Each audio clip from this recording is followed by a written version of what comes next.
Alright. Hello, hello. We're gonna play some more Blood Bowl 3. Oh. It doesn't like my account apparently. Hang on, let me just turn off the game so I can re-sign in. Okay, so I ended up creating a new account. So all my teams are going to be gone, but it's okay because we're going to go through the tutorial today anyway.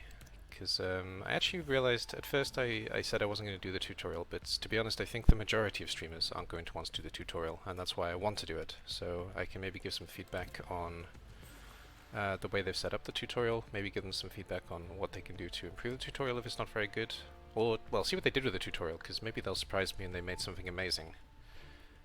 I doubt it, to be honest, but, you know, it can happen. But how are you, Shores? I thought you were busy this morning. I'm actually a little bit surprised you're here. I'm happy you're here, but I thought you were busy this morning, so I'm surprised you came to drop by. I want to address a couple of things as well. I'm actually avoiding all the feedback stuff for this game now because I just end up getting a little bit frustrated with some of the things that people say, to be honest, so I just don't go there. I specifically just watched the opening though, and one of the complaints is that the orcs are doing the haka. In the video, you literally see them slap their arm twice. What makes you think they're doing the haka? I mean, if they are doing the haka, I can kind of understand the argument. I don't think it's a very good one because Games Workshop and Blood Bowl in general are terrible for sensitivity to other nations anyway. I mean, just look at the universe. But yeah, in the video you literally just see them slap their arm twice. So it's not clear at all what they're doing. So I don't know, that's a bit of a weird one to me. But anyway, I'm not going to go deeper into that, because I just wish that if you're going to have that conversation you include like all the stuff, like for example Russian dancing Kislev from the last game, and Amazons making sex noises, and you know, lack of gender and race representation in general and all this kind of thing. If you're gonna attack them for one thing, attack them for everything, please. Okay. And otherwise, yeah. Oh, I want to actually talk about a few things as well when I think about it, where that can help some people. So, not this. There've been a lot of complaints about the UI not being able to... Oh, okay. I'll respond to that in a second. There've also been a lot of complaints about the UI still being too cluttered, and you can turn a lot of it off, it's just not obvious how. So, where was the option? Where it says display menu tutorials here, if you turn this off, most of the UI elements disappear. You can't see them anymore in-game, and you have to turn them back on to see them. So, if you don't like all of the extra UI space, just click this and it turns off. Cyanide, if for some reason you happen to be watching this, you need to make this more clear. It's not clear at all what this does. I've already said this in feedback, but you know, there is that as well. So if you want to turn off all of the stuff that is kind of in the way, just turn this option off. It will help a lot. And also in terms of the headache, etc., which I didn't give a warning for when I think about it, let's do that quickly. Sorry, I should do that because it's actually quite important.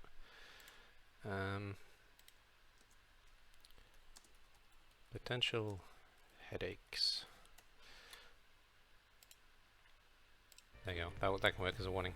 So I didn't do that for the start of stream, so for anybody watching in stream, this game is causing some people headaches and some people motion sickness, and for anybody watching on YouTube, same thing. This is causing some people sickness and some people headaches, so just keep that in mind when you're watching, and if you do feel yourself getting uncomfortable, just look away for a bit.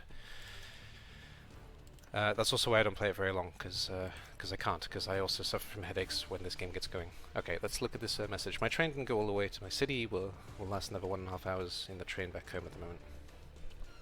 I see. Well, that sucks. Well, hopefully I can keep you entertained during the train journey, assuming that your internet holds when you're on the train. But alright, let's have a look at this tutorial. Oh, there's a video.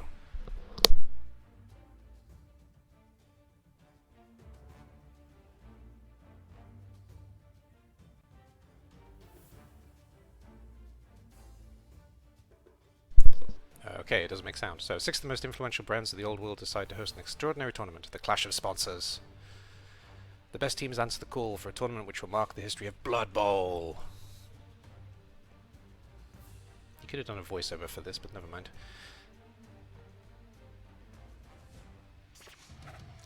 Cabal Vision presents. Maybe it's because I turned the voice off, actually. It could have been Jim and Bob speaking.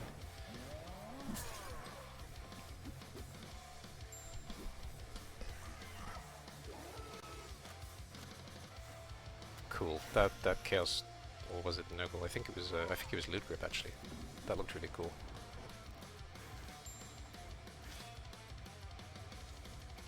Okay, so Dark Elves, Chaos, Dwarfs, Orcs, Humans, and I guess the last one was Elves, but I didn't see. I think it was Dark Elves actually as well. Hey there, loser. You really thought that Blood Bowl was just about spilling blood and wrenching balls? You're in the big leagues now. That's why you need a sponsor. Win your games and I'll get you some contracts with the most powerful companies of the old world. Remember, with big money comes big trickery. Okay. One thing I've already said, but I want to say it again. The art department have knocked this out of the park in terms of the models. I mean, there are some things that I find a bit weird, like some of the. Well, he's a halfling, so it's fine. But some of the body shapes are a bit weird. But overall, the art department is really good, and the art they've done for this game is fantastic. Really, there are people who are complaining it's not much of an upgrade from Blood Bowl 2. It is. It's quite a big upgrade from Blood Bowl 2 in terms of the model quality. You got to keep in mind that when you're watching me, I'm playing on very low settings, so that's why it looks kind of like Blood Bowl 2. Okay, so Fitness Club, Orchidas, the Outsiders. Orchidas Fitness Club, the new chain of sports club fostered by the sportswear giant Orchidas, is the sponsor of this competition. This stream is not sponsored by anybody. That is placed under the banner of Pure Violence. Okay, complete the series of free introductory matches to unlock access to campaign competitions for your own teams. Oh, does it actually unlock the campaign? If so, I might play the campaign a bit as well, because I've still got just over a week. First we're playing... It looks like they've gone to the old Blood Bowl 1 style, where you're playing multiple teams as opposed to making one team like in Blood Bowl 2. Anyway, I want to go through I want to go through the tutorial for a couple of reasons actually. The first one is to see how they did with it, and to see if I can give them any feedback on it, as a very experienced coach and who has some experience helping new people in the game. And second of all, to be honest, a lot of the UI elements are still confusing, and I don't know how they work. So I'm hoping the tutorial can help me as an experienced coach as well. So this is why we're going through the tutorial today. Also time. Time is also an issue, but I thought I may as well have a look. So let's do it.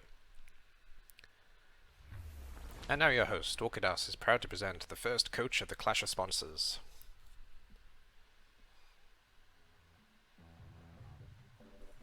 More videos, cool. Varag Ghoul Chewer. Has an appetite for victory and fresh ghouls. Meet former captain of the Gouged Iron star player, Varag Ghoul Chewer.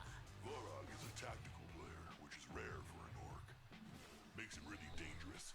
He kept his team on top of the league for 6 straight seasons. Today, Varag is the coach of the Outsiders. I can't wait to see what will ooze out of that vicious mind.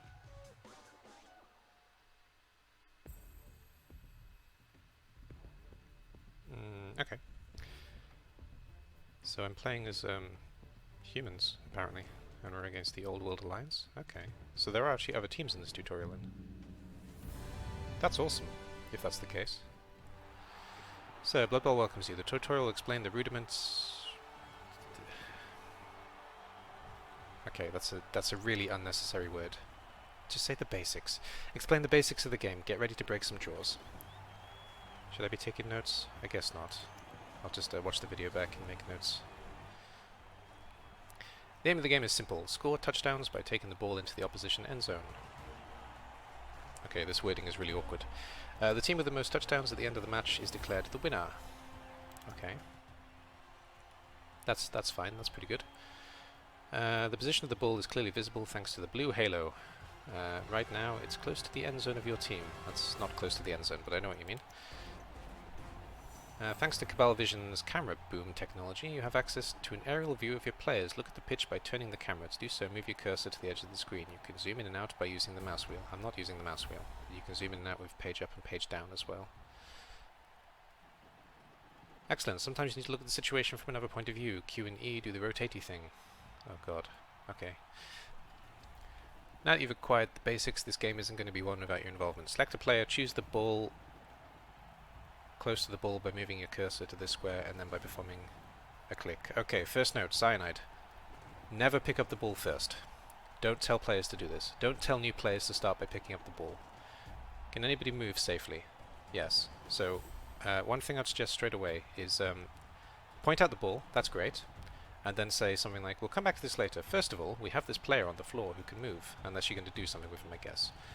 It's safer to do things before you pick up the ball, blah blah blah. Or at least point out that you're going to use this guy. But okay, we'll pick up the ball then. Perform a left mouse click on the square adjacent to the ball in order to plan a move action. Planning allows you to prepare the series of actions, and we also call declaration. Yes, okay. Your move action is planned. Tell your players to execute the declaration by using the space shortcut. Go from now on. You cannot interrupt the declaration. Okay. I mentioned that the option turns off the UI. They've turned all the UI elements back on for the tutorial. So it is true that it turns off in the game, but they've turned it all back on for the tutorial. So this is gone, and if you press log a few times, L a few times, sorry, the log is gone. You can get rid of all this with the option that I told you about. Movement allows some stride. Some stride. Okay. The movement allowance characteristic indicates number of squares that a player can move. This is shown on the profile of the selected player. Yeah, okay. These actually are human models. Interesting. Continue your turn by planning a move action to your player onto the square containing the ball. Okay, before we do that, let's have a look at some of these models. So we got humans against humans, yeah? So we got a halfling. This was the Chaos Alliance, actually, wasn't it? So. Okay, so there's a mix of humans, halflings, and dwarves on the opponent team, and I have a human team as opposed to the other. Instead of the Imperial Nobility, that's what they're called. Instead of the Imperial Nobility, so we got a Blitzer with block. It's basically the same team. We got a catcher on the line of scrimmage for some reason, with catch and dodge. I think that is another Blitzer. The ogre. I don't know what half these things are. So the ogre has for a teammate, okay. Bonehead, yeah, that's the same. Loner, that's the same.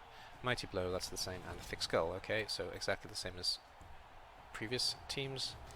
Lineman is without skills, of course. 6, 3, 3, 4, 9.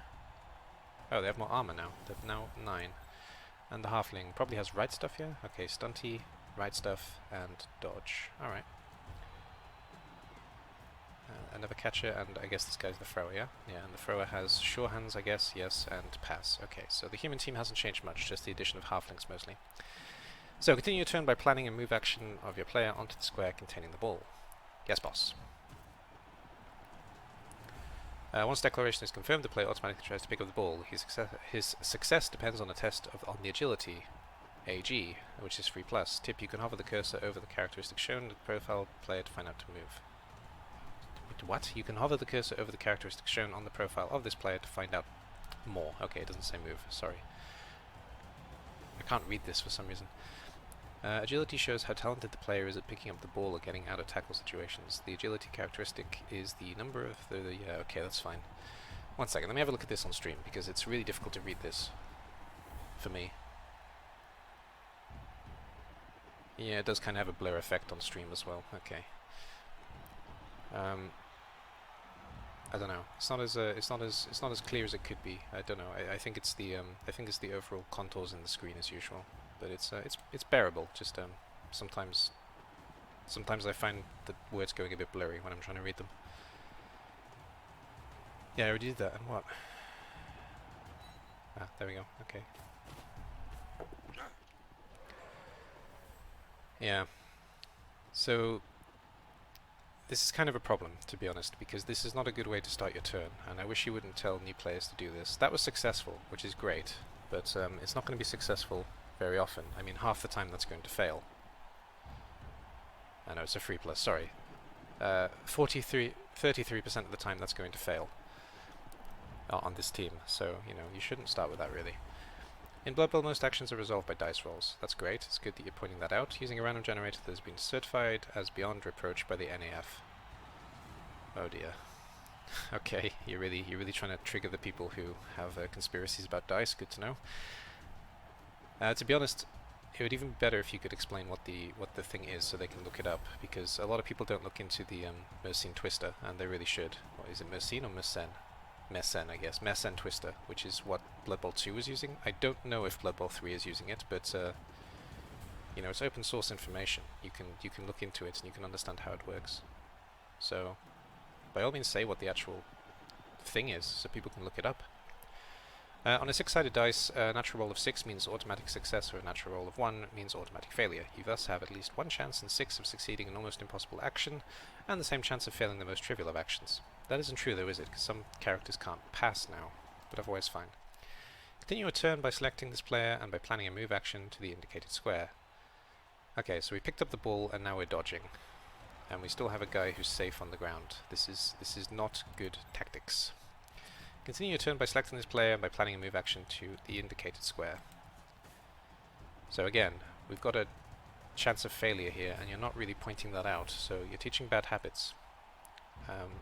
Please don't do this. This player is being marked because he's inside the tackle zone of an opponent. These are the 8 squares that surround a player. Leaving a tackle zone requires a successful agility test. Failing a dodge can lead to a player falling over, or for the most unlucky, death. Okay, are you going to fail it? That would be impressive if you actually failed it here. The display indicates the threshold of success for an agility. A threshold of 3+ requires a result of 3 or more on a d6 to pass the test. Confirm the declaration. Okay. No, you've made it successful. The log at the bottom left of the screen records all actions and their results. The display can be extended in order to improve readability. Okay, now that you have activated the second player, you didn't actually say how, just include the... I know that it says L here, but just say press L to make it bigger. Press L again to close it, press L to open it again, you know. Assume that we're idiots. It's the best option. Now that you've activated the second player, you'll notice that the previous one who picked up the ball has become inactive. A white circle at his feet turned red. In Blood Bowl, players can only be activated one after the other. Think about the sequence of actions for one player before moving to the next one. I wish it started with this, but okay, that's fine. I'm hearing in the headphones that the quota of lost or broken teeth hasn't been reached yet in this match. Select the indicated player in order to rectify the problem. Are we taking a 1 dice? Do not tell me we're taking a 1 dice.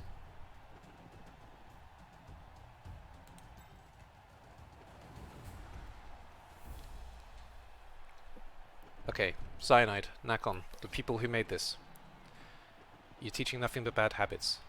Blocking with 1 dice is a bad habit. We have block, yes, that's good. You want to show the skills, that's good. But this is a tutorial. Somebody might not have ever played the game before. You've just taught them to pick up the ball first, then dodge, and then block with a 1 dice. When we have a 2 dice block here, we have a 2 dice block here, and we don't here, but that's fine. You know, there are two dice blocks available. Start off with the safer things, please. Okay, to plan a block against a player, select the ladder second time with your left click. Your player must be adjacent to his target to start your turn. During a block, we compare the strength of both players. If the values are equal, only 1 dice is rolled. That's fine. Execute the declaration to start the block by pressing space. Go. You can say everything that you're saying. It's good what you're saying and how you're explaining it for the most part, but just get them to do the safe things first. Yeah, because you're giving us confirmation bias of strong results here, which isn't so good. The block dice are d6, whose sides display the result of the combat. You got a POW result. A POW result, the best possible outcome. Select the block dice by making blah blah blah. You can also point out here that all the other options, yeah? So POW, Defender Stumble, 2 lots of pushes, both down, where you can explain block, which both characters have, and Skull. But okay, we'll POW. POW result allows you to choose the square into which your player will push the opponent. Make a click, okay. And now you're going to tell me to follow up? Yes, you are. Again, it's better to stay put here, and you're telling me to follow up. A player can follow up an opponent that he has pushed back. This keeps him in his tackle zone. Follow up. I understand that you're not trying to teach tactics here, but please consider consulting a Blood Bowl player about how to include tactics here as well, just so we can get just so basically there's less of an uphill battle for people who join communities and they come in learning nothing but bad habits playing the AI, and we have to kind of reteach them. If you start it off here, you know, people can get a much better understanding of the game in general. But okay, nice blow. They wouldn't be as teeth we see on the pitch. What? Nice blow. They wouldn't be as that. They wouldn't be as teeth we see on the pitch. Okay, fine. The block ends the activation of the player for this turn. You can no longer move the player after this action until the end of the turn. Okay. And now we're ending turn. Okay. You have no remaining players who can be activated during this turn. Yes, we do, though. We have 1, 2, 3, 4, 5, 6, 7, 8. We have 8 players that we can still activate.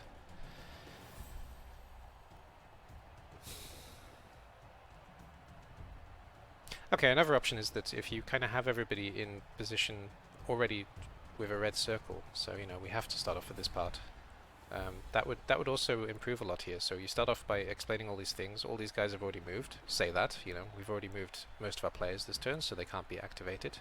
Because this is just wrong. We have lots of players available to activate here. Okay, when this happens, go to the next turn by pressing the, what the hell is that? Backspace. Why? Okay, backspace keyboard shortcut, or by making a left click on the button at the top. Okay. Hi, Autismus Lord. I don't actually remember you saying you might get sick next week, but you got sick today. Okay. Oh yeah, you were talking about people catching COVID, I think, actually. So okay. I'm sorry to hear that you're sick. I hope it's not too bad. Oh, that's it. That's the end of the challenge. Okay. Not overly impressed by that, to be honest. But okay, following a short ellipsis.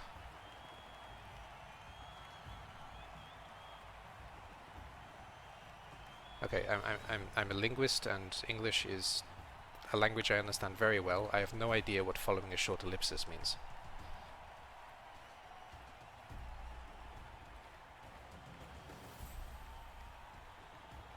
I can't even I mean, I understand the words. I understand the word follow, I understand the word short, and I understand the word ellipsis. I don't understand this sentence. Okay, let us see how the match has advanced. The current situation will allow you to learn more about the block, action, and its effects. To begin with, select the designated player who is close to the opposition's pipsqueak. Pipsqueak, yeah, pipsqueak is fun though. That's a good word. The action wheel allows you to choose from all the actions available to your player, as well as to carry your special actions linked to skills. You can also check the details of each action. Open the wheel by holding down... okay, and then selecting the block action. Ah, that's how you do it. Okay, this wasn't clear actually, so this is something that I learnt from the tutorial. Okay, what am I doing then? Select the block action by using your mouse over it. Okay, is this block? Yeah. Confirm your choice by... okay, before we do that, so we have handoff, we have move, we have jump over, pass, foul, stand up. Okay, so the foul is here, and this jump over thing that I forgot existed is here. Okay, but... I kind of prefer this, actually.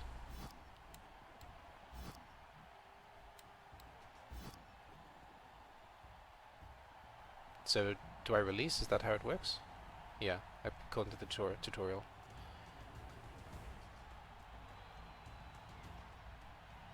I'd like at least the option to have a left click, right click option, but I guess this is fine. I don't know what people are complaining about this, actually. This isn't so bad. Whenever I'm complaining about the wheel, I'm actually complaining about the options when you take a block, so it comes up too quickly and then you accidentally misclick something. This wheel is actually okay, I think.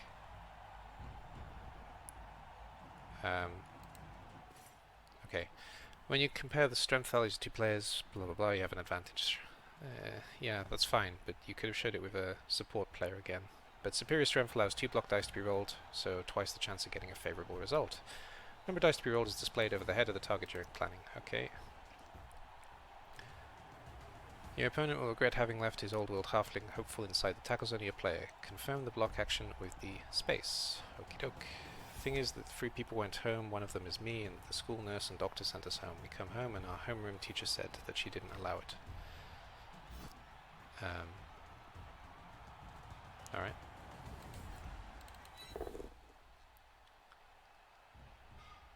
Okay. It would seem that you don't have what it takes to flatten your opponent. Be careful. The dice, however, skull is called player down, a result that you don't want. It is the same as a 1 result on a d6. The attack went badly, and it is the attacker who is knocked down. Well, it's not though. I can push. Your best choice is the dice with the arrow icon. The result is called pushback. It allows an opponent to be pushed back by 1 square without knocking him down. As for the power result, you must choose the destination square and decide whether you there's no power at the moment, so you're better off not doing it. So it says select the arrow dice. What happens if I select the skull? Okay. That's fine. You actually have accounted for it. That's good. I just wanted to make sure. Because that could have been a soft crash of what? Newt!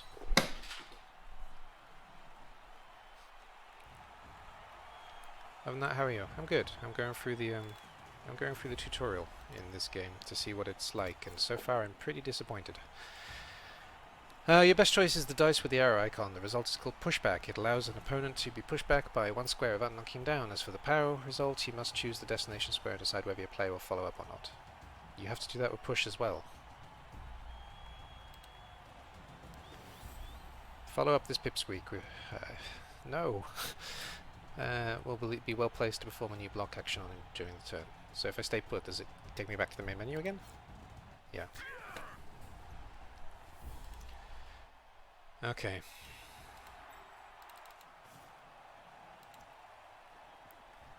I'm testing things as well, to be clear, because they don't have much of a testing team, I believe. So that is our job. So I am testing to make sure that things work as well. Okay, you have a player adjacent to the opposition ball carrier. Why are we taking one dice all the time? We have a 2 dice option here. Take this first. Because look, if we take this block here, this guy blocks this guy, get him out of the way, catcher comes here, and we have a 2 dice on the ball. So why are we doing it this way? This way is stupid. This way is sensible.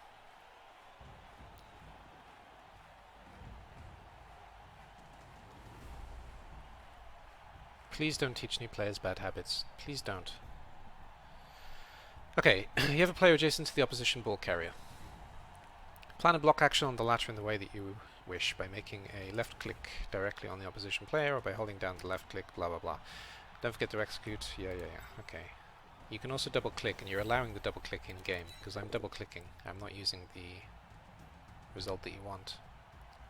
I was seriously hoping that you'd make that fail, and then go, oh, next time maybe we should do the safe thing.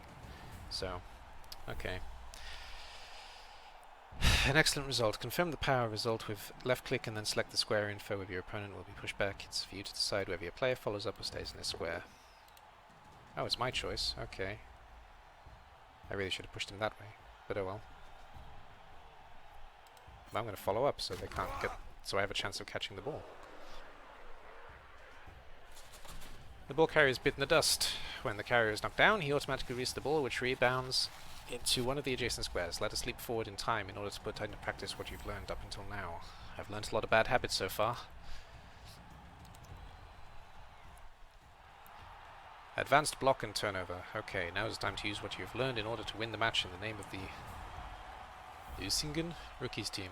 Select an ogre on your team. Oh god, now we're starting with a big guy. Oh no.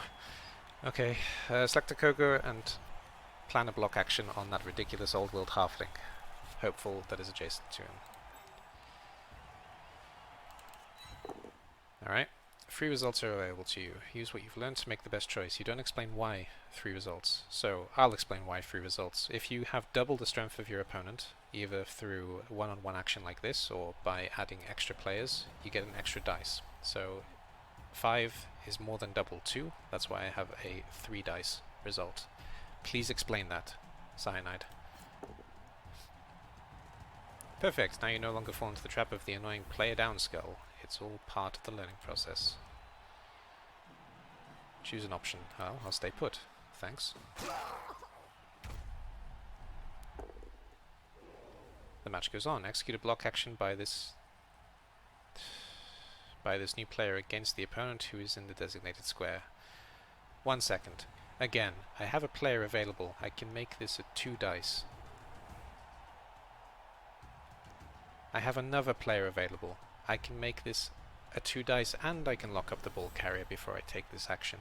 I have another player available. I can make this a 2 dice, I can make this a 2 dice, and then we can take the block on the ball with a blitz, and then we can take a block on this player. Okay, this is going to frustrate the hell out of me.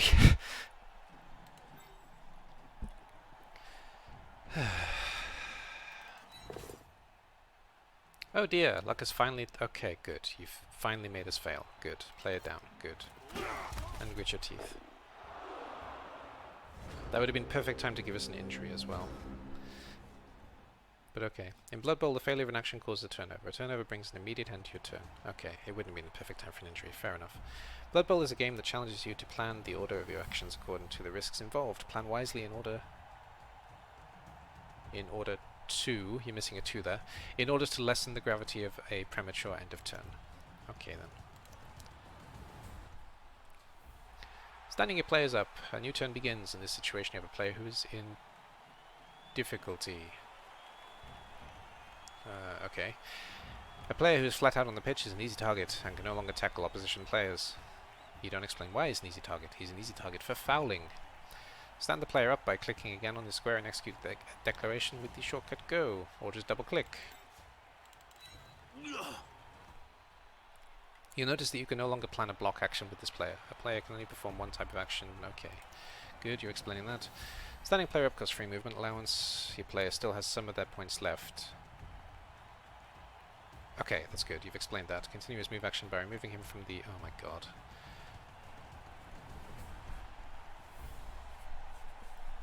By moving to the square, you're indicating I'm going out of a tackle zone into another tackle zone.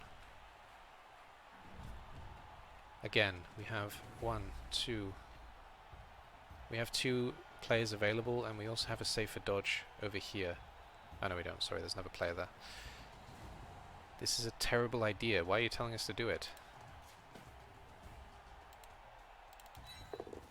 And succeeding it. Oh no. No, this tutorial needs a lot of work. A lot of work.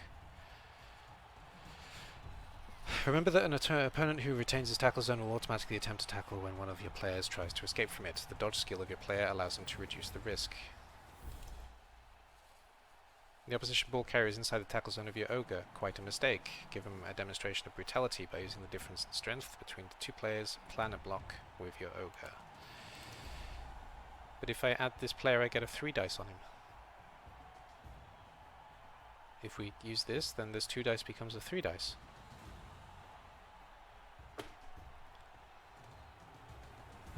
Okay, but I'll be going. I will be back in... What, 1 or 2 hours? I don't know if I'll still be here. I won't be here in 2 hours, definitely. I might still be here in an hour. But thanks for hanging around. Autismus Lord, I'll see you later. Have a good day. Try not to, I don't know, feel too bad. This dice result is called Stumble. The effect is similar to a POW. If the opponent doesn't have the dodge skill, your target has no such advantage. You can choose the result without any worries and knock him down.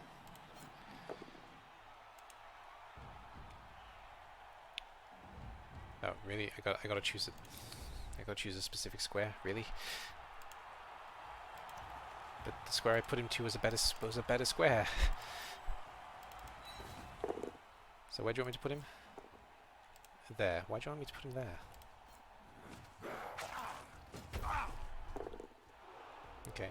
You've wiped out the opposition ball carrier. The ball rebounded into a free square. Perfect opportunity to make a final sprint. One of your players is perfectly positioned to attempt this action. Select him with a left mouse click and confirm a move of the square containing the ball. Okay, you wanted to pick up. That was the main point. I got it, but still. You can at least mention that the free dice was available before doing it. Okay, we're not moving, we're just picking up. Okay. Right click here.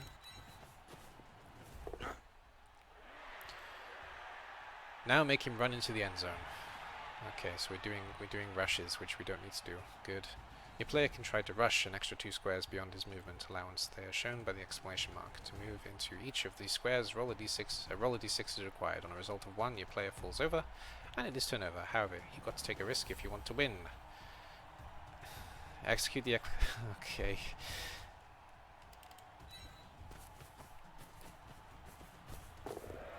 So many bad habits.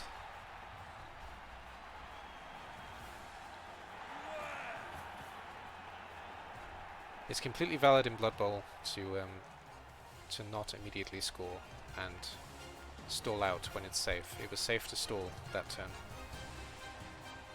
And it's only turn 1. I mean, I know that it's tutorial and it's always turn 1, but, you know, if you have turns left and you can stall, it's a good idea.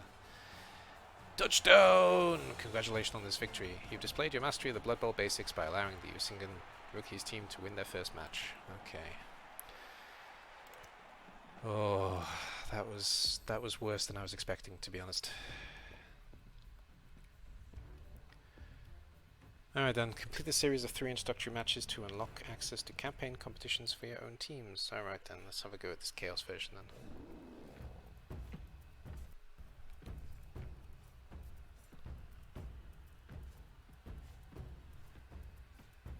I like the fact you've added the human teams though. That was a good addition. That I did like. Oh, this video is laggy.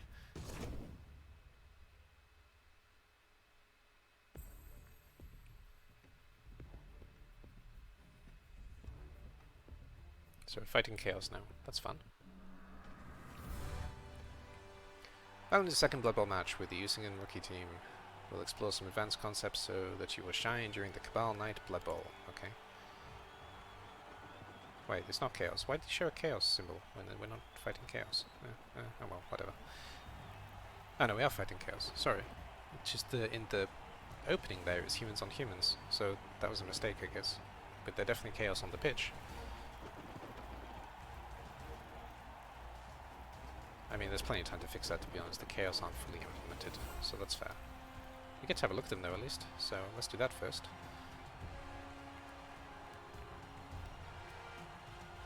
Can you pan the camera? No.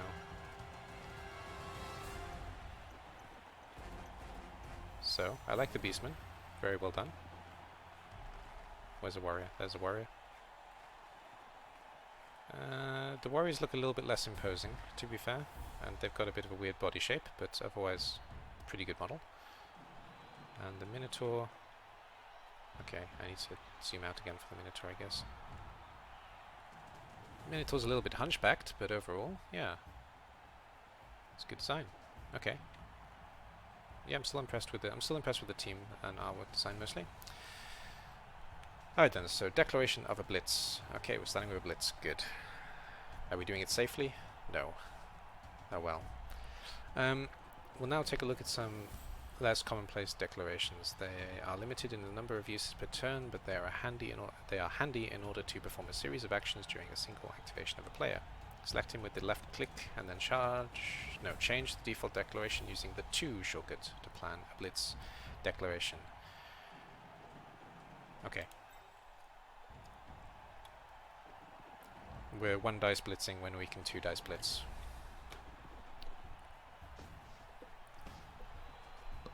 Oh.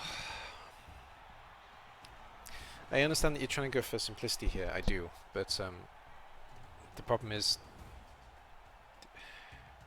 when you teach things this way, players continue doing it and they think it's the right thing to do, and it's not. You know, you gotta set up safety as much as possible in this game. It's really important.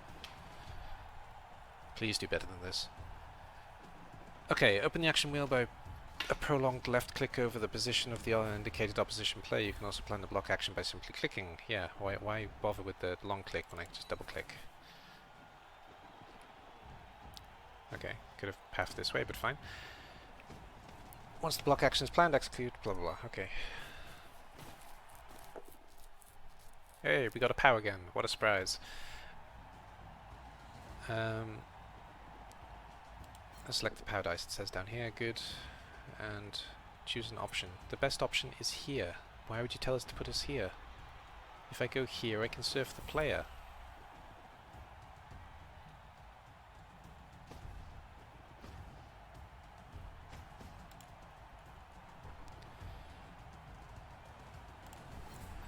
Okay, and follow the player. Well, yeah, follow the player is good in this case. Well done. Note that your player can still perform an action after his block. The Blitz declaration allows a move before as well as after a block action. Make the most of his activation by positioning the same player on the indicated square.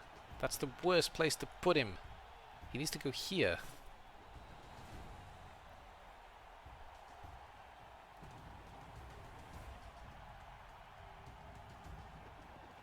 What are you doing? Wow, I never thought that I'd get salty at the tutorial as opposed to playing the game itself. Unbelievable. The Blitz declaration is one of the declarations that can only be performed once per turn. Okay, great. You cannot perform another Blitz during this turn, but nothing prevents you from continuing to perform a block with a 1 dice again. Action in the standard way. These two players have equivalent strength, but your other players can assist. Yes, finally, we're getting assists. Okay, their teammate to give him an advantage. Fantastic. Okay then. Select the other player and place him on the indicated square next to the opposition player. That took too long. Good. As long as he is not marked, the player that you have placed next to the opponent provides an assist to his teammate. An assist provides a +1 strength bonus, so your player can now roll 2 block dice. Okay, there's actually a really easy fix to this. You can still have this the way that it's already made, so still go through the tutorial in the same way. This is how block dice works. Here's a POW, congratulations. Or even better, oh, that didn't work out quite well, that failed. Here, let's try that again, but let's use an assist this time. And then you see how it's a better option. And you still give the skull, but you also give another option, for example. Did that make sense? I don't know if that made sense. So, for example, if we did the opening block tutorial with this piece, so you did the same thing. Okay, let's take a block with a 1 dice. This is how you block. Great, okay, we understand how we block. Oh dear, that's not the best result. And then reset. Right, let's try that again, but let's try adding an assist. Now we get 2 dice, and when we get the bad result, we don't have to take it. Is that not better? Am I just insane?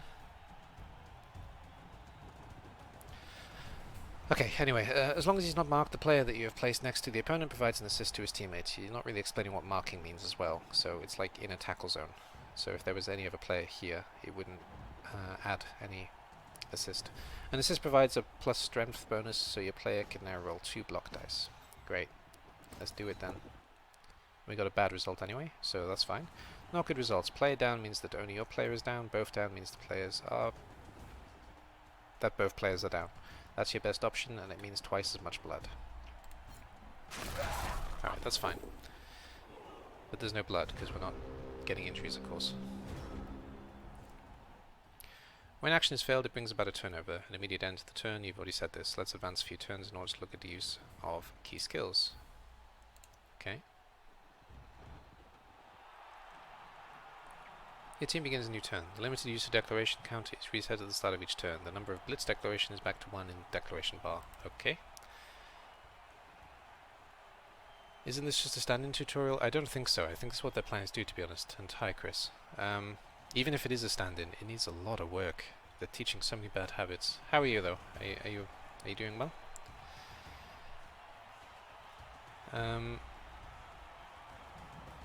I don't know, even if it is a placeholder, they can still do it better, you know? All they have to do is ask somebody who plays the game. And, you know, they understand where things can be explained a bit better.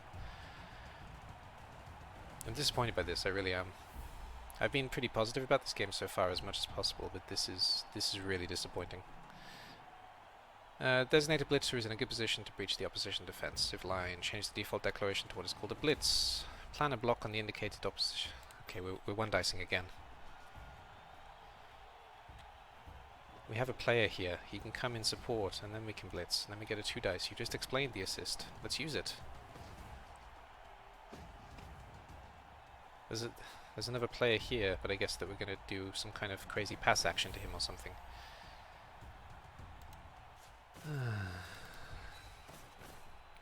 I'm okay. Working, and just noticed you were playing. I think the update was about the multiplayer. Well, you say that, but they've put the tutorial as part of the notes, and it looks like they want feedback on the tutorial as well, so I'm giving it.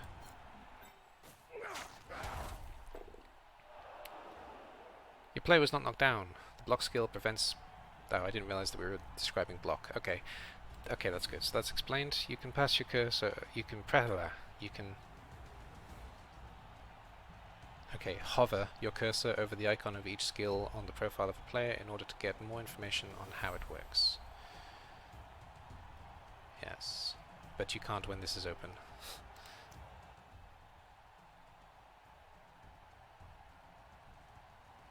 But it doesn't work. It doesn't work. Okay. Each time a player is knocked down, an armor value roll is made against him. If the roll is successful, the armor value is broken, blah blah blah. The log at the bottom details what just happened. Great. Roll is 10, the armor value is broken. The opponent was stunned, but it could have been a lot worse. Okay, the opponent isn't stunned though. But alright.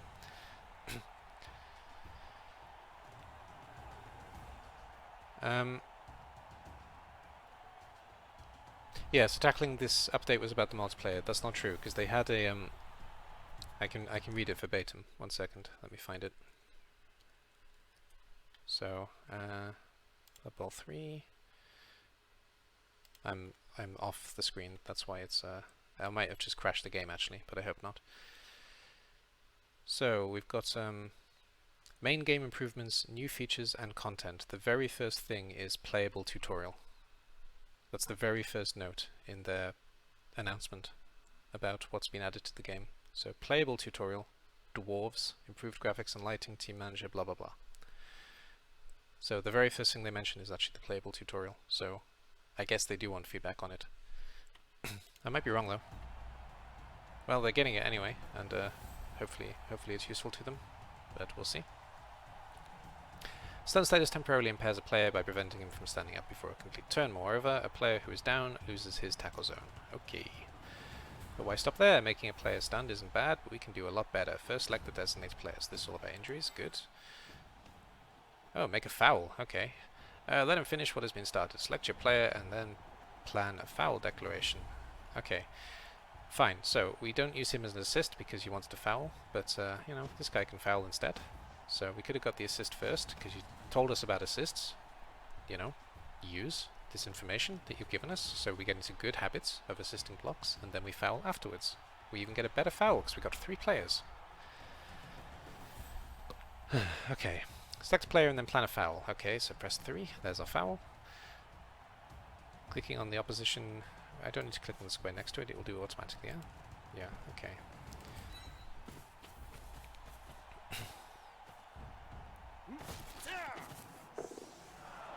Okay, it's a pretty boring foul animation, like it used to be, but okay.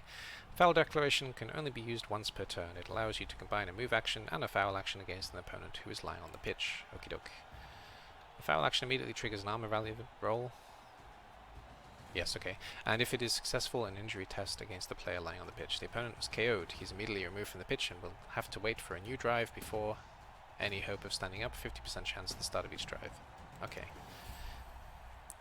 Challenge is complete. Good. Next challenge. What time are we on? We still got plenty of time to finish. That's good. Now let's move to the secret of a successful foul. Okay. Move a few players around the chosen blocker who is lying on the pitch. They're called blockers now? Okay. The warrior that's on the pitch. Make sure that your players aren't being marked once they're in place. Reminder, being marked means being inside the tackle zone of an opponent. It's not a reminder. You didn't mention that. You need to mention it before it becomes a reminder. So, begin with the indicated player. Move him here. Go. Indicated player. Move him here. Give up the protection of the ball. Fantastic. Indicated player. Oops.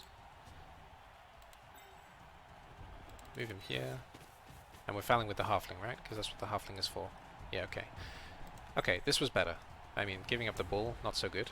But this part, yeah, this part is actually good. We're fouling with the right piece, and we got lots of assists. That's great. Each teammate providing an assist reduces the result required to successfully break the armor value by 1. You need to reword this. It's not grammatically correct. Execute the foul declaration with the space shortcut. Okay.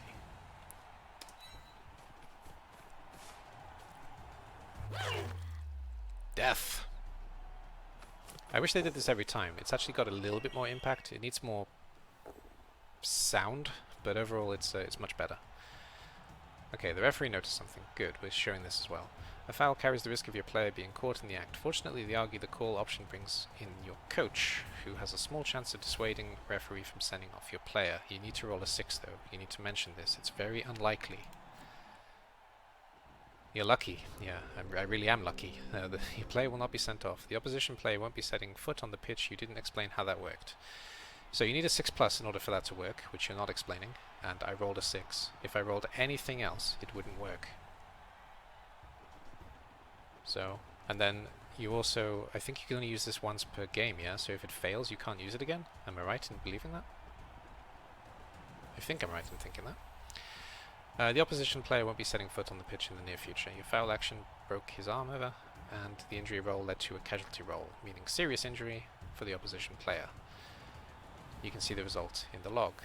Yes, it wasn't a serious injury, it was a death. But okay. Serious injury is also one of your terminology, so you need to be really careful with this. KO'd or injured players are placed in the dugout of their team. A player who is KO'd has a 50% chance of recovering at the start of each new drive. If successful, he can be placed back on the pitch during the setup phase. Yeah, but he's dead, he's not KO'd. A player who suffers a casualty is off the pitch for the rest of the match. Information about an injury or casualty suffered by a player is found on his profile, which you can't click when the screen is up. And now I can't check it. Let me check it. Okay. Let's move the match forward to encounter a new situation. You have the opportunity to score a touchdown. Select the thrower and plan a pass declaration. Hey! AD play. We need to dodge to do it though. We don't actually, we can go here. Sorry, we can actually go this way. Yeah, sure. Okay, we don't need to dodge. But we could have blocked this guy down first and then got one square closer for the pass. Never mind. Okay, so declare a pass. Wait. No. Oh my god.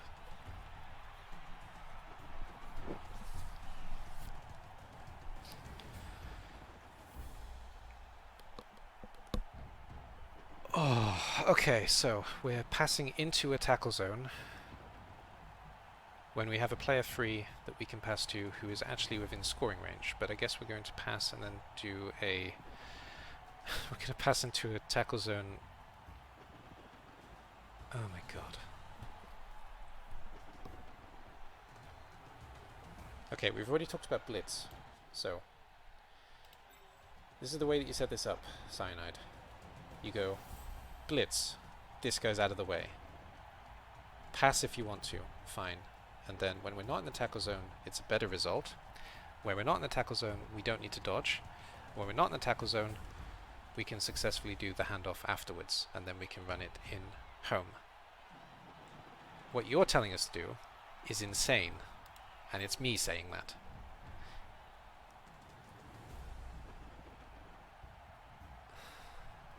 At the very least, make it so there aren't better options in front of you on the pitch. It's just really bad.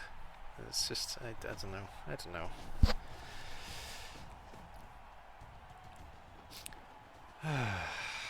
So, it's an injury for the team. Yeah, it's an injury for the team. It died, exactly.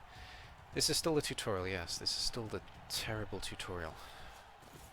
I was expecting it to be pretty bad, but this is worse than I was expecting. They're not explaining this as well. They're not explaining that you're in a tackle zone, so it affects your catch result. They're not explaining that you're going to have to dodge. They're not explaining anything.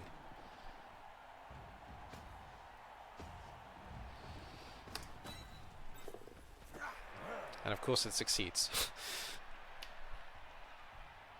Again, perfect opportunity. So do it this way and say, uh-oh, that didn't work. Let's see if we can do it better, and then set it up in a better way. So show how it works. That's actually great. I like that you're doing that. But please don't get players into these bad habits. Can you imagine being a new player and playing this game? You'd think that all these actions are normal. They're not. Okay. There are different types of pass that depend on the distance between your thrower and his target. The further the target, the greater the penalty added to the pass test of your thrower. If the test is successful, the ball goes directly to the targeted square. Otherwise, the ball deviates or simply falls from the thrower's hands in the case of a total failure, a result of 1 on the dice roll. Okay. To score a touchdown, you'll have to pass... We're not passing, we're handing off. To score a touchdown, you'll have to hand off the ball to a teammate, a player who is carrying the ball. It is called handoff, isn't it? I believe it's still called handoff.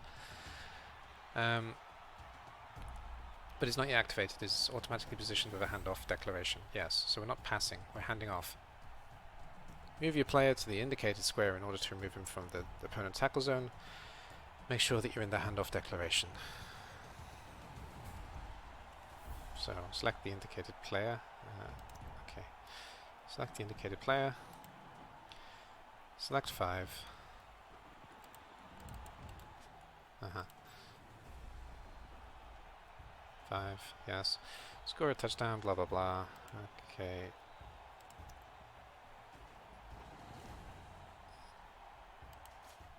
Okay, so you're not making me actually choose 5. I got it.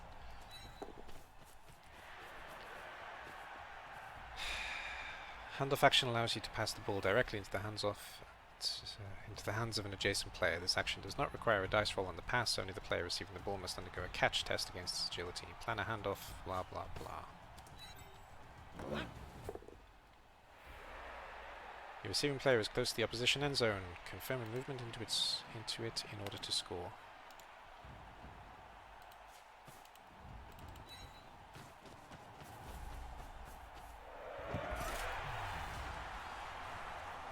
I can't believe that you did that when there was a better option. There was a safer way of doing it. I actually cannot believe that I just witnessed that.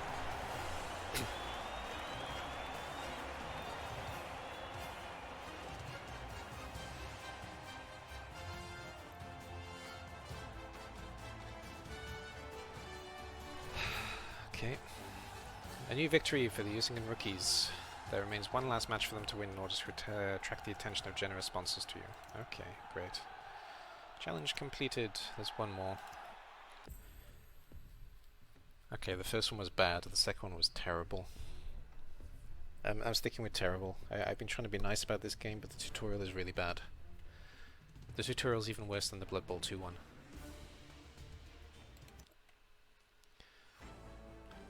Commercial break. For the game, not for me. Tired of getting trampled? Dreaming of the big guy silhouette? Run fast, you runts! I'm Varagul Chewer! And I'm Lord Borak. We're Cursive developed a personalized training program for weak scumbags like you. You'll be out there crushing orcs in only 4 weeks. Join the Okay, it got better. and finally become the big guy of the match.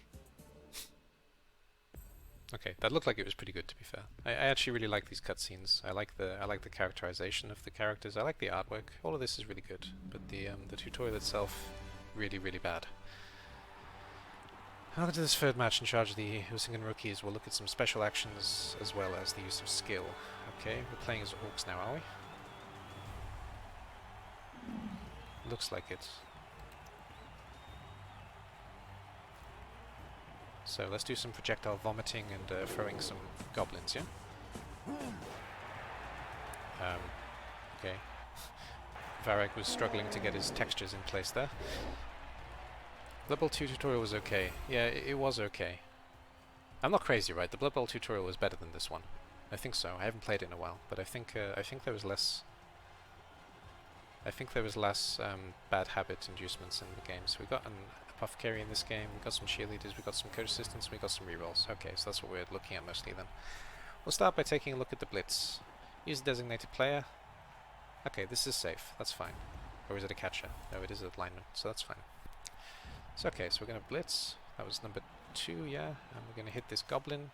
That's fine. That's not so bad. I should have gone from this direction, but never mind. A typical case of bad luck. Oh, don't say that. Fortunately, you possess a team reroll that allows you to reroll all your dice. Select the team reroll option. Yes. Ah, new dump bite. Okay, choose any of these results and finish a block. Good. Alright. That was fine. And follow up. Hey, we got a stun. Team rerolls can be used by all members of your team. They allow you to reroll the dice of an action whose result doesn't suit you. Which result? No, who's your right, actually, sorry. Sorry, I'm being bitten by the cat as I'm talking, it's a bit distracting. Team rerolls can be used by all members of your team. They allow you to reroll the dice of an action whose result doesn't suit you. Yeah, okay, that is fine. Probably could have structured it a bit better, but the English is fine. Select this other player and plan a block action. Okay. On the microbe,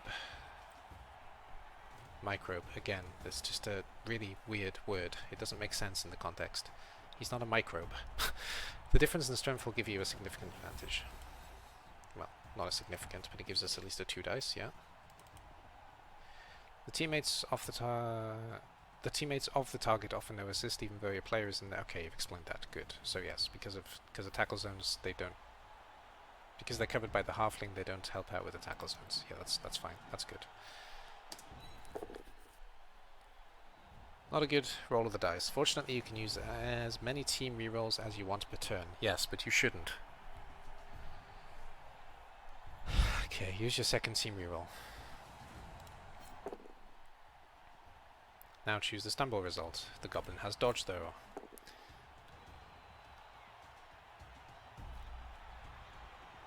Okay, choose this.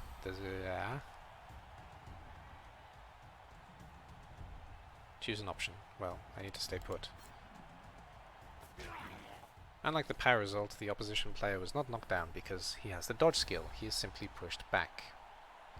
Yeah, so you need to kind of mention that the dodge skill means that the player stumble is reverted to a push. Okay, the way is clear, because it's okay. Another way through the defensive line is to jump over the player lying on the pitch.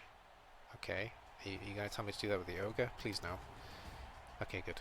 Select the indicated player and place him next to the opposition player who is lying on the pitch. Jumping is considered as a move action. Okay, so select the player, plan a move, go.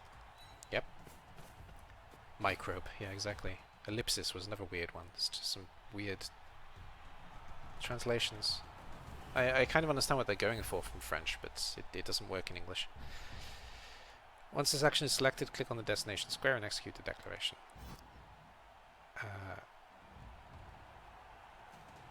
Yeah.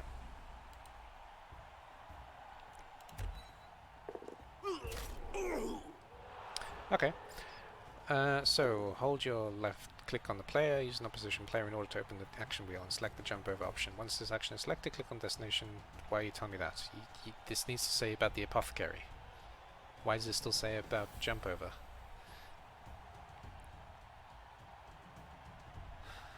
Okay. Did we at least do this with a positional? We did. We did it with a catcher. Okay.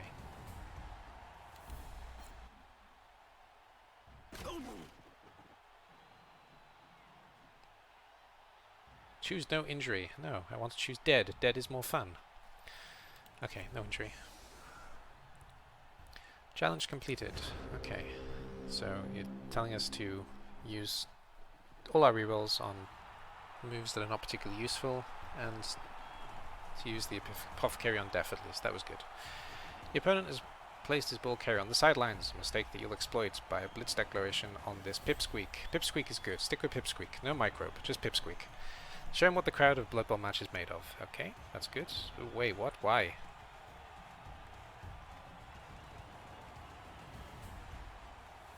We don't need an assist, it's a goblin.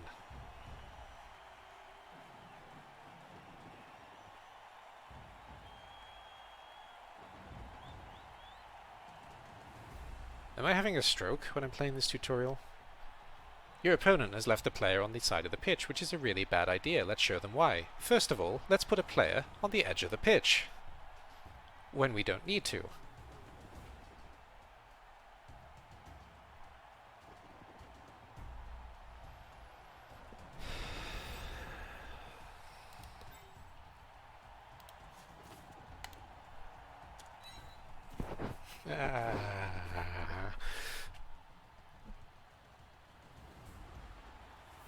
We don't need this assist. That's a completely pointless move. Execute your block action on the bull carrier with this player. Select the Blitz declaration beforehand. Oh, why? Why? We just come in here and do it. We didn't need the assist.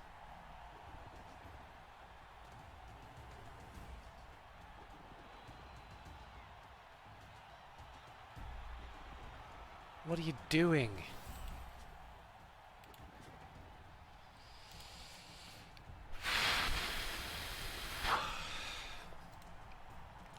Why these called challenges? Is it because you must suffer through them? I think so. These results will do. Pushing him back off the pitch will trigger an instantaneous reaction by the crowd. Yeah, great. Okay, I got it. Thank you.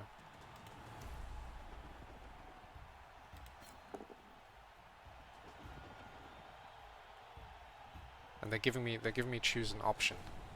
So I can follow up and put 2 players on the sideline. Okay, let's do the sensible thing and put everybody on the sideline, because, you know, we started this off by saying it's a bad idea. It's a bad idea, so put 2 of your own players on the sideline so you can exploit that one goblin. Great. When a player is pushed into the crowd, an injury roll is automatically made against him before he's placed in the reserve box. Okay. When the ball leaves the pitch following a pass, a bounce, or when the ball carrier is pushed back off the pitch, the spectators pass the ball to each other until it lands on the pitch again. Where in fact did it go? Okay, there it is. And now we're going to dodge out. So we've got 2 players. I can move him away again, by the way. I can still move him back. He's got enough movement.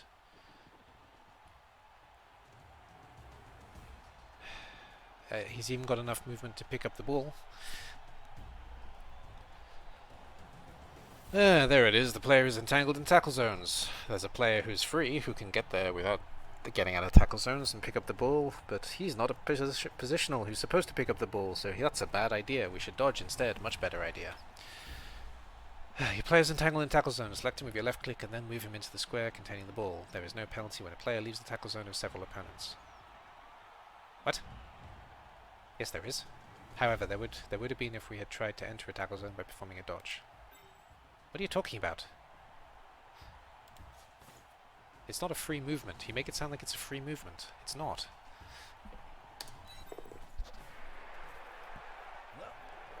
Job done. You attempted a first dodge that failed, then a second one that was successful. That wasn't clear, to be honest, until you said it. The test was rerolled thanks to the dodge skill of your player. Find the information in the log. Should a reroll fail for whatever reason, it is not possible to try a new reroll for that action. Wait, it should be. I think even in the rules of Blood Bowl 2020, you can reroll a failed. No, if tackle. Yeah, if tackle is involved, that's not the case. You can reroll. If there's no tackle, though, yeah, that's fine. Sorry, that did make sense. I'm thinking about tackle for some reason. Okay, your player has picked up the ball. He just has to continue moving all the way to the end zone. 1, 2, 3, 4, 5, 6, 7. I could have relatively safely stalled. Okay. Because we've already used all of our rerolls.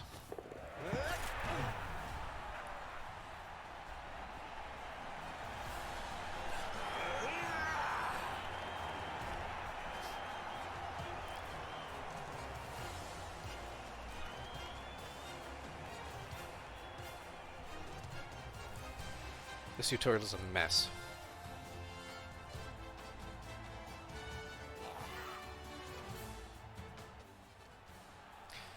Conclusion. Victory! You're now familiar with the basics of Blood Bowl. That's how you win, by the way. You just score a touchdown and then the game is over.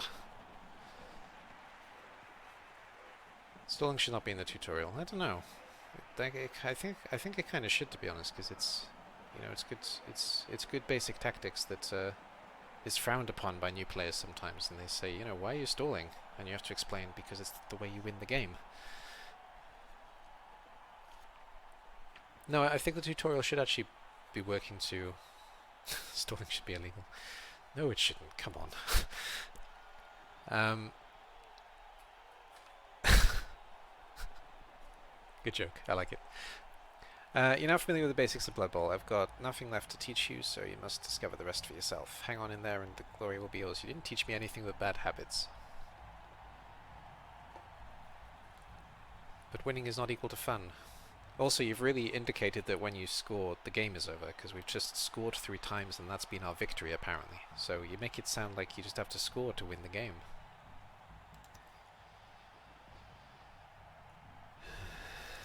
Okay. Yes, I'm sure I want to return to the main menu.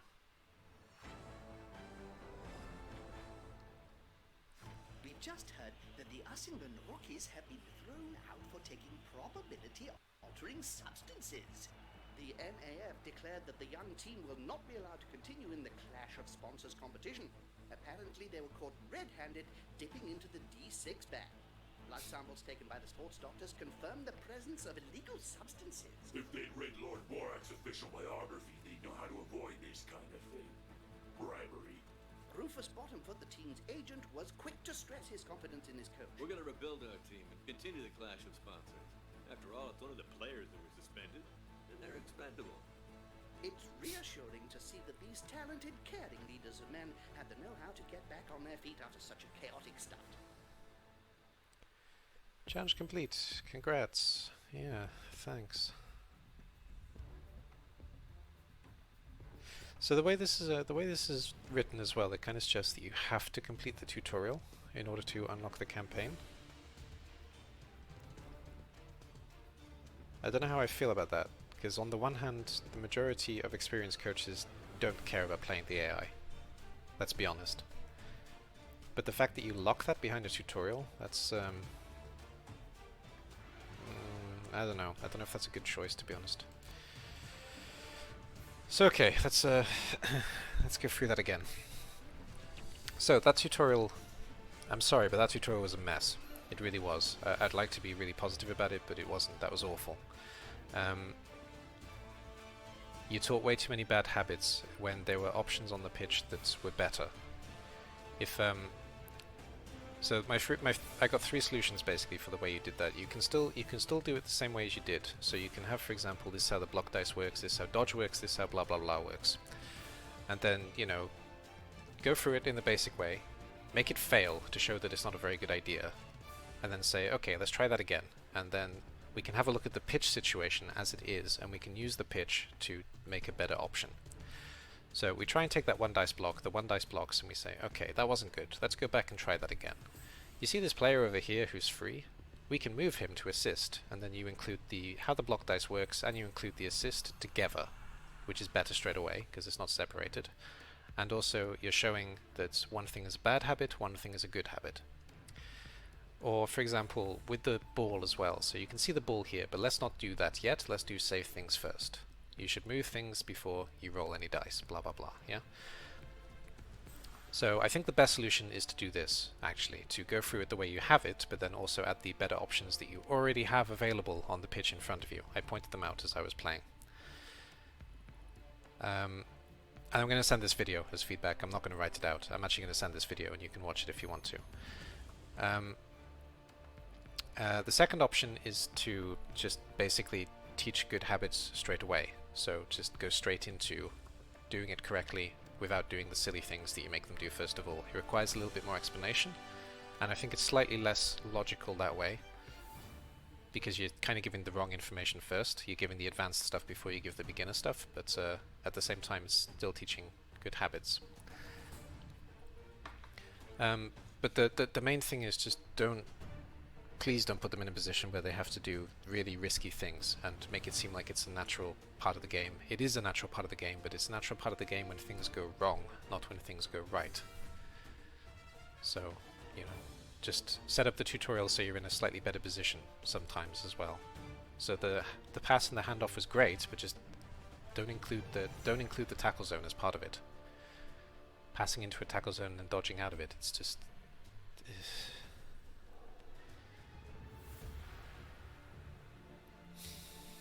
I don't know. That was disappointing, and that was really bad. I'd highly recommend consulting with somebody who has been playing a lot in the game and just get them to go through some of how the tutorial can be improved. I mean, I don't think I'm the first person to go through the tutorial, but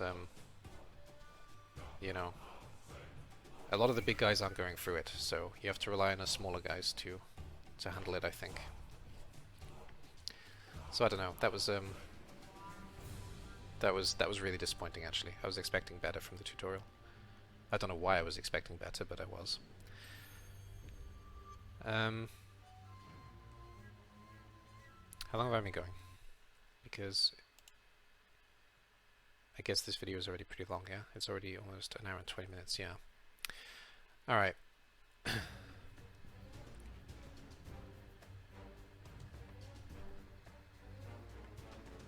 No, I'm gonna call it here because I can't actually guarantee that I can finish a game within time if it takes a while to, because I need to create the team again, and then after I've created the team again I've got to go through the spin, and then the game can take anywhere up to an hour, which is pretty much what I got left, so I'm actually going to call this here. So that was disappointing. In the evening I've got to do some things in real life, so I don't know if I'll be back when I'm finished. It depends how long it takes. I may play some more Blood Bowl 3 in the evening, just play some games. Hopefully it'll be less stressful than that tutorial. Yeah, the good news is that you'll probably have to play the tutorial again when the game comes out. Yeah, I know. Great, isn't it? So yeah, Cyanide, please fix that tutorial. It's broken in the sense that you're teaching bad habits. It's completely functional. It's just not well designed, which is a little bit disappointing because you have access to a lot of Blood Bowl people if you just ask. But okay.